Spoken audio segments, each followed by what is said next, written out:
ভাই আসলে আজকে এক সপ্তাহ 10 দিন যাবত আজকে চালের দাম বেড়ে চলছে। চিকন চাল প্রতি বস্তায় আমরা 300-400 টাকা বাড়ছে। যে চাউল ব্যস্ত আমরা 70 থেকে 72 টাকা মিনিকেট চাউল, সেই মিনিকেট অনেক 78 টাকা কেজি।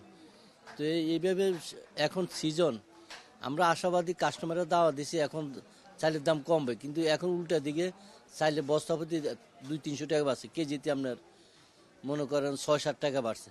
এভাবে বাড়লে তো সাধারণ মানুষ বাঁচাই কঠিন হয়ে যাবে। তো এটা আমি মনে করি এটা সরকার এটা যেন ভালো মতো দৃষ্টি দেখে চালের দামটা অন্তত নিয়ন্ত্রণে রাখে, সাধারণ মানুষ বাঁচতে পারে। আসলে মহিলারা বলতেছে চাল ধানের দাম বেশি, এখন কতটুকু ধানের দাম কি বেশি এটা আমার মনে হয় মনিটরিং করলে সরকার ক্ষতি দেখলে ভালো হবে। কারণ এত 1 কেজি চাউলে 6-7 টাকা বাড়তে পারে না এই এক সপ্তাহের মাথায়, এটা অত্যন্ত দুঃখজনক। এখন সিজন, এখন দাম কমবে, উল্টা আমরা কাস্টমারের দাওয়াত দিছি যে দাম কমবে, উল্টা এখন বেড়ে চলছে। আর বাড়তেছে কাল বাড়ার কোনো এরপরে যে বাড়িয়া কমবো বা নিয়ন্ত্রণে আসবো কোনো নিয়ন্ত্রণ নাই, সরকারের কোনো তদারকি নাই।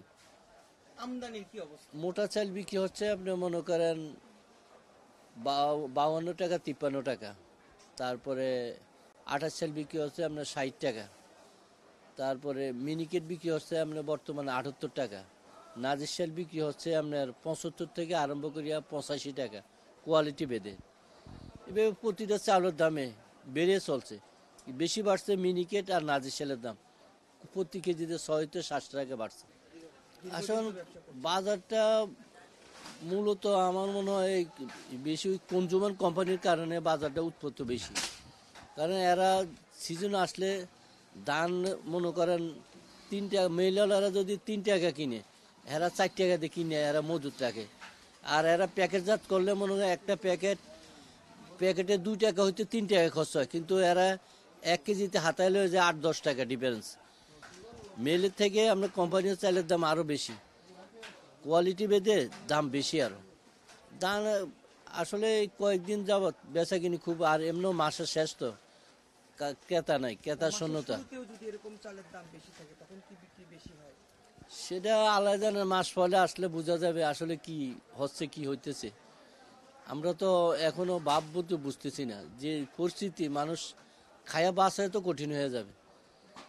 যে 1 কেজি চাইলে যদি 6-7 টাকা বাড়ে তো সাধারণ মানুষ বাঁচবে কিভাবে? বেচাকিনি ভাই গত এক সপ্তাহ 10-12 দিন থেকে চালের দাম যখন বেড়ে গেছে তখন বেচাকিনিটা একটু কমে গেছে। কারণ এক বস্তা চাউলে গত এক সপ্তাহের মধ্যে 3 থেকে 400 টাকা মিনিকেটে বেড়ে গেছে। 28টা মোটামুটি ঠিক আছে, 28 কোয়ালিটি বুঝি 1 টাকা করে বেড়ে গেছে। আর প্রতিটা চাউলের কোয়ালিটি বুঝি 5 টাকা 6 টাকা নাজির চাল, শুধু সবচেয়ে বেশি বাড়ছে মিনিকেটে। আগের দিনে কতটুকু বিক্রি করতেন, এখন কিরকম বিক্রি করেন? আগের চেয়ে একটু কমছে, আগের চেয়ে অনেক কমছে। ধরেন আগে একটু ভালো চেল ছিল, এখন এক বস্তা চালু যদি 300 টাকা 400 টাকা বাড়ে, তখন সবাই যে জায়গায় নিত আগে এক বস্তা, সেই জায়গাতে এখন নেয় 25 কেজি 20 কেজি এভাবে নেয়। আর সবচেয়ে কোয়ালিটি হলো এই যে কনজিউমার কোম্পানিদের কারণে আজকে চালের বাজারটা চড়া।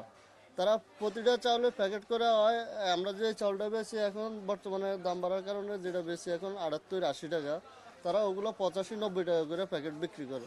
তাদের প্যাকেট খরচ হয় 1 টাকা, কিন্তু সেই কারণে আজকে চালের বাজারটা এত চড়া।